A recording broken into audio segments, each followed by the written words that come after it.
নমস্কার।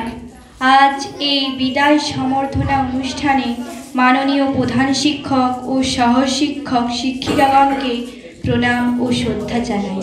সেই সঙ্গে বিদায় দাদা দিদিগণকে প্রণাম জানাই। দীর্ঘ কয়েক বছর দাদা দিদিরা আমাদের সঙ্গে এই বিদ্যালয়ে কাটিয়েছে। তাদের সঙ্গে আমাদের এক মধুর সম্পর্ক আছে। আজ আমাদের ছেড়ে তারা চলে যাচ্ছে, তাই আমরা দুঃখিত। ভগবানের কাছে প্রার্থনা করি তারা যেন নতুন স্কুলে সুন্দরভাবে পড়াশোনা করতে পারে, তাই সঙ্গে আমাদের স্কুলের সুনামও বজায় রাখে। সবাইকে আবার আমার শ্রদ্ধা জানিয়ে আমার বক্তব্যটি শেষ করলাম। নমস্কার।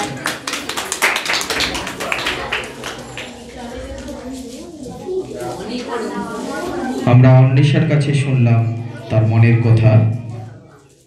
এখন আমরা কথায় কথায় আরও কিছু কথা শুনে নেব আমাদের মনিটরিং কমিটির বিশিষ্ট সদস্য বিশ্বনাথ বেরা মহাশয়ের কাছ থেকে।